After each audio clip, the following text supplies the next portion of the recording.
The room goes quiet for a second, not because anything dramatic happened, but because someone raised their voice just slightly, and suddenly your body reacts before your mind can catch up. Your chest tightens, your shoulders stiffen. You scan the room, not for danger, but for tension. You notice who's uncomfortable, who's pretending to be okay, who's about to say something they might regret. And without thinking, you adjust yourself. Your tone softens. Your words become careful. You try to smooth things over, even if no one asks you to. And later, when you're alone, you wonder, why do I do that? Why do I feel responsible for things that aren't even mine? It doesn't stop there. You find it hard to relax, even in safe moments. You overthink conversations that already ended. You feel older than your age, but somehow still unsure of yourself. And deep down, there's this quiet feeling you can't fully explain. Like you missed something. Like your childhood didn't quite belong to you. There's actually a reason for this. Not a dramatic one.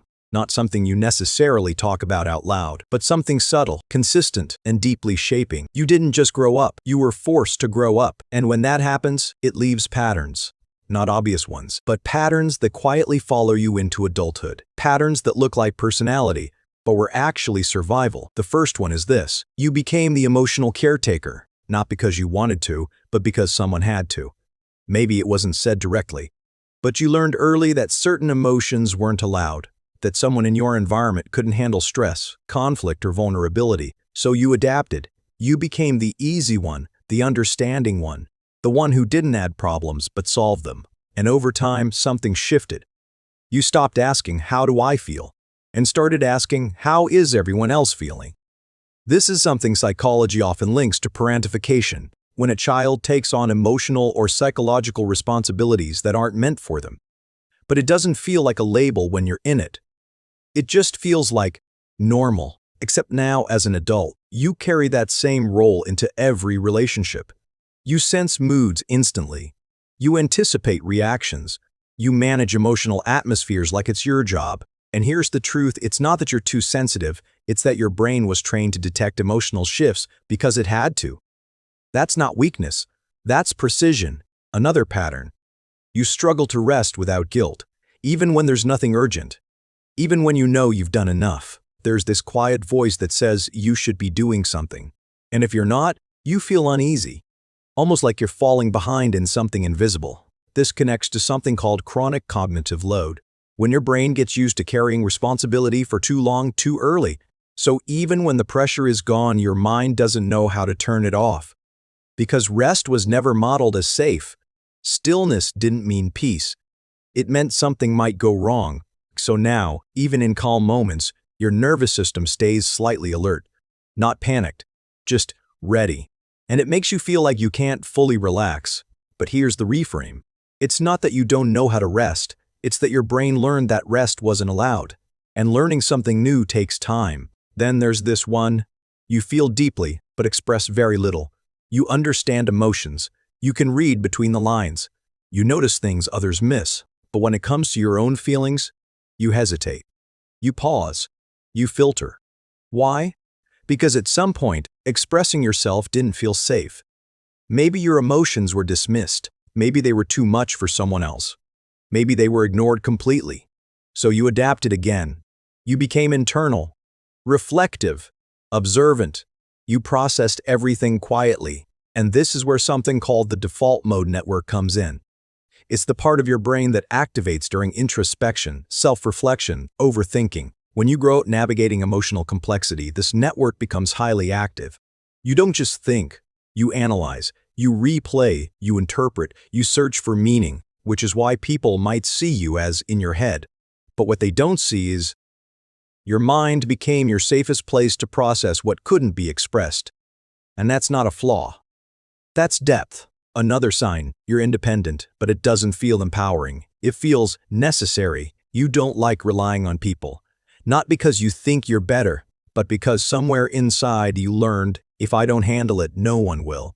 So you do everything yourself. You carry your own weight. You solve your own problems. You rarely ask for help. And when someone offers it, it feels unfamiliar, almost uncomfortable, because independence wasn't a choice, it was a requirement. And now, even when support exists, your system doesn't fully trust it.